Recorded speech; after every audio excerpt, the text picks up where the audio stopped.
AP assembly chief whip గా MLA జీవి ఆంజనేయులు నియామకంపై పల్నాడు నేతలు హర్షం వ్యక్తం చేస్తున్నారు. తనకు ఇచ్చిన అవకాశాన్ని సద్వినియోగం చేసుకుని సభా మర్యాదను కాపాడే విధంగా పనిచేస్తానన్నారు. ఇక అందరి విప్లతో కలిసి అసెంబ్లీ సజావుగా సాగేలా పనిచేస్తానంటున్న జీవి ఆంజనేయులతో మా correspondent Sambasivarao face to face ఇప్పుడు చూద్దాం. ఆంధ్రప్రదేశ్ అసెంబ్లీ చీఫ్ విప్గా పల్నాడు జిల్లా వినుకొండకు చెందిన జీవి ఆంజనేయులను నియమించారు. మంత్రివర్గంలో పల్నాడు ప్రాంతానికి ప్రాతినిధ్యం లేదని అసంతృప్తిగా ఉన్న పల్నాడు ప్రాంత ప్రజలకు అసెంబ్లీలో చీఫ్ విప్ పదవి కట్టబెట్టడంతో కూడా పల్నాడు జిల్లా ప్రాంత ప్రజలతో పాటు నేతల్లో కూడా ఒక రకమైన ఆనందం వెలువడుతుంది. ఏంటి ఈరోజు ఈ పదవి వచ్చిన దాన్ని బట్టి ఎలా ఉన్నారు మీరు? చాలా సంతోషంగా ఉంది. చంద్రబాబు గారికి, నారా లోకేష్ గారికి నేను హృదయపూర్వక ధన్యవాదాలు తెలియజేస్తున్నా. కష్టపడ్డ ఒక కార్యకర్తకి తెలుగుదేశం పార్టీలో ఎంతో గుర్తింపు, గౌరవం ఉంటుందనడానికి ఇది ఒక నిదర్శనం. ఒక కార్యకర్త స్థాయి నుండి నేను కష్టపడ్డాను. ఈరోజు చీఫ్ విప్ అవుతానని నేను జీవితంలో ఎప్పుడు కూడా ఊహించలేదు. ఈరోజు చంద్రబాబు నాయుడు గారు నాకు చీఫ్ విప్ ఇచ్చారు.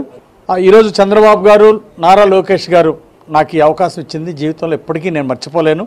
అలాగే శాసనసభ అసెంబ్లీ సవ్యంగా చాలా బాగా జరిగే విధంగా బాధ్యతగా కష్టపడతాను.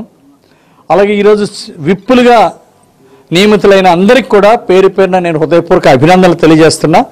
ఈరోజు బాధ్యత లేకపోవటమే ఈరోజు జగన్మోహన్ రెడ్డి వాళ్ళ గెలిచిన ఎమ్మెల్యేలు వాళ్ళందరూ కూడా వైఎస్ఆర్ పార్టీ ఎమ్మెల్యేలు ఈరోజు అసెంబ్లీకి రాకపోవటం అనేది చాలా సిగ్గుసేటండి.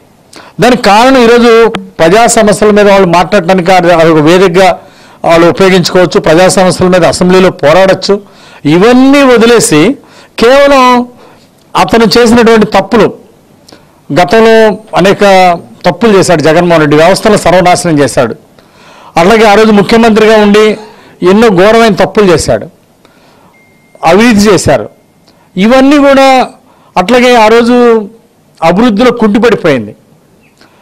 ఈరోజు వాటన్నిటికీ సమాధానం చెప్పాల్సి వస్తుందని చెప్పేసి అసెంబ్లీ నుండి పారిపోయాడు.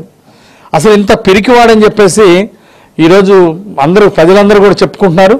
ఈరోజు పులివెందుల పిల్లైపోయింది. ఈ విధంగా జగన్మోహన్ రెడ్డి ఇలా అసెంబ్లీకి కూడా రాకుండా పారిపోవటం, భయపడటం చాలా సిగ్గుసేటని ప్రజలే మాట్లాడుకుంటున్నారు.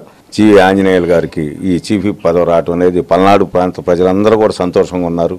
ఎందుకంటే చాలా బాధ్యత కలిగినటువంటి పదవి, మంచి వ్యక్తికి ఇచ్చారు, సమర్థుడైనటువంటి వ్యక్తికి ఇచ్చారు. జిల్లాలో ఆయన ఉమ్మడి జిల్లాలోనే తెలుగుదేశం పార్టీ అధ్యక్షుడిగా సుదీర్ఘంగా పనిచేశాడు, పల్నాడు జిల్లాకి అధ్యక్షుడిగా పనిచేశాడు. పల్నాడులో ఉన్నటువంటి ప్రతి సమస్య ఆయనకు తెలుసు. ఈ పల్నాడు అభివృద్ధికి, ముఖ్యంగా వినుకొండ నియోజకవర్గ అభివృద్ధికి బాగా దోహదపడిద్దని సందర్భంగా తెలియజేస్తూ మంచి పదవి ఇచ్చినటువంటి ముఖ్యమంత్రి చంద్రబాబు నాయుడు గారికి, పవన్ కళ్యాణ్ గారికి మనస్ఫూర్తిగా నమస్కారాలు తెలియజేస్తూ ఆంజనేయులు గారికి ఈ సందర్భంగా ప్రత్యేకమైన అభినందనలు తెలియజేస్తారు. వస్తున్న నేపథ్యంలో కూడా జీవి ఆంజనేయులు కొత్తగా ఎంపికైన చీఫ్ విప్ జీవి ఆంజనేయులు కూడా అదే అంశాన్ని ప్రస్తావిస్తున్నారు. ఇది మొత్తానికి పల్నాడు జిల్లా వినుకొండ ఎమ్మెల్యే జీవి ఆంజనేయులు చీఫ్ విప్ పదవి సందర్భంగా వినుకొండ నియోజకవర్గ ప్రజల సంబరాలకు సంబంధించి